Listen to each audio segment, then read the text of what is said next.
Hello and welcome to my YouTube channel history sir.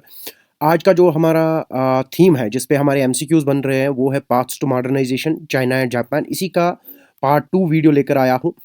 आइए video को start करते हैं। How long did the first opium war last? जो China में opium wars हुए, आपको बताना है कि पहला वार कब से कहाँ तक चला। A 1839 1842, B 1840 to 1845, C 1856 to 1860, D 1837 to 1841। इसका जो सही आंसर है वो है आपका option number A, that is 1839 to 42।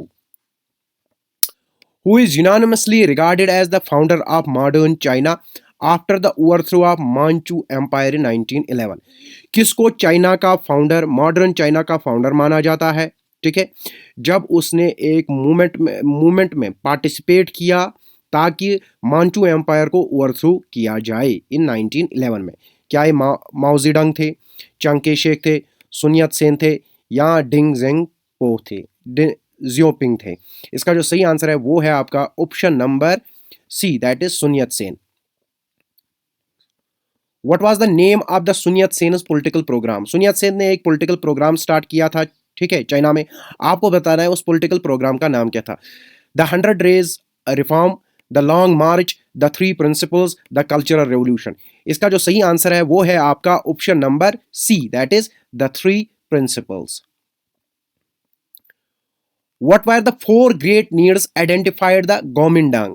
गोमिंडांग nationalist party of China की थी, ठीक है।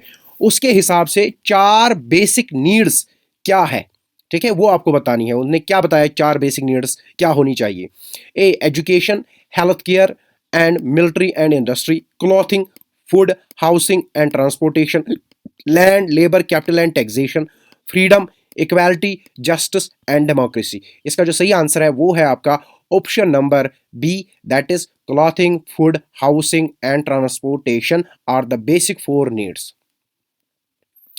Who emerged as the leader of Kuomintang after Sun Yat Sen's death? Soon Yat Sen की डेथ जब हुई, ठीक है, कौन गोमिंडांग के लीडर बने? गोमिंडांग का और एक नाम क्या है? नेशनलिस्ट पार्टी ऑफ चाइना, याद रखिएगा, ये भी आ सकता है।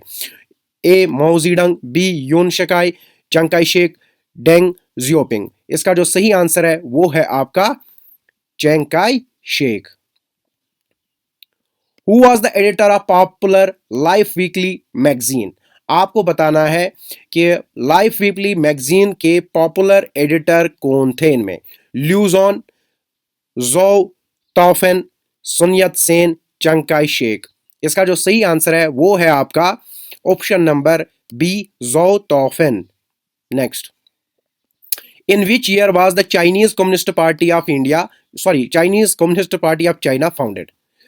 आपको बताया चाइनीज कम्युनिस्ट पार्टी कब फाउंड की गई थी। 1911, 1921, 1949 या 1937? इसका जो सही आंसर है वो है आपका option number B, 1921। Who emerged as a major leader of the Chinese Communist Party? Chinese Communist Party का मेजर लीडर कौन इमर्ज हुआ? क्या वो सुन यत सेन थे, चिंग काई शेक थे, माओ जेडंग थे या यून शिकाई? इसका जो सही आंसर है वो है आपका Mao Zedong. Next, in which year was the People's Republic of China PRC established? कब, किस ईयर में People's Republic of China establish किया गया?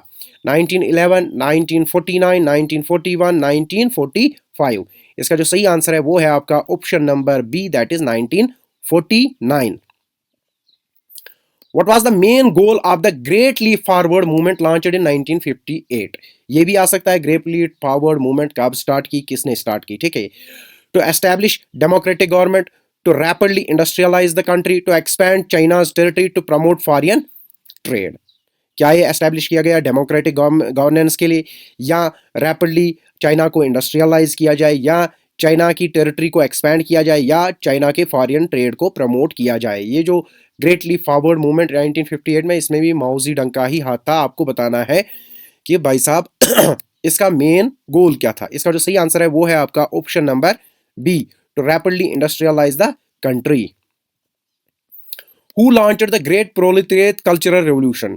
Great Proletariat Cultural Revolution 1965 में किसने लॉन्च किया? बड़ा इंपॉर्टेंट क्वेश्चन है। डेन जियोपिंग ने, जो एनएलआई ने, या माओ जेडंग ने, या चिंग काई शेक ने? इसका जो सही आंसर है वो है आपके सी मौजी डंग।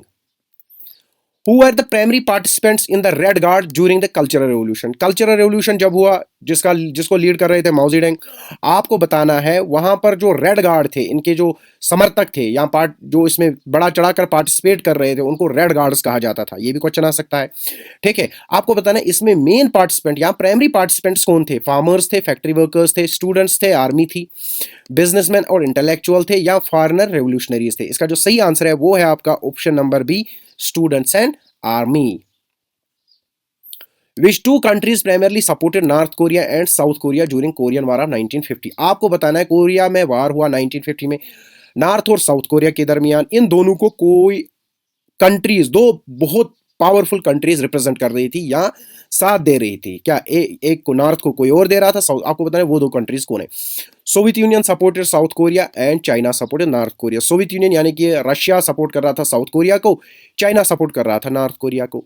या China supported north Korea, China ने नॉर्थ कोरिया को सपोर्ट किया और यूनाइटेड स्टेट्स ने साउथ कोरिया को सपोर्ट किया।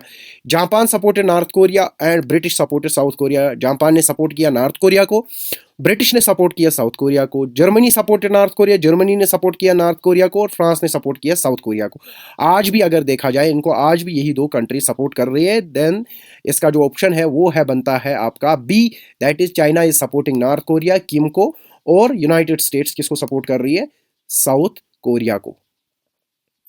What is the title of the book written by Mark Brock on the methodology of history? Methodology, history की methodology पे बहुत ज़्यादा फेमस किताब एक लिखी है मार्क ब्लॉक ने। इस किताब का आपका नाम बताना है या ये किताब कौन है। The Annales school, the historian's craft, the study of history, the decline and fall of Roman empire. इसका जो सही आंसर है वो है आपका द हिस्टोरियंस क्राफ्ट। ये हमारा लास्ट वीडियो था 11th NCERT जेके बोस के लिए, ठीक है। तो इसमें जितने भी MCQs बनते हैं from first chapter two last तक, ये सब हमने कर दिया इसमें, ठीक है।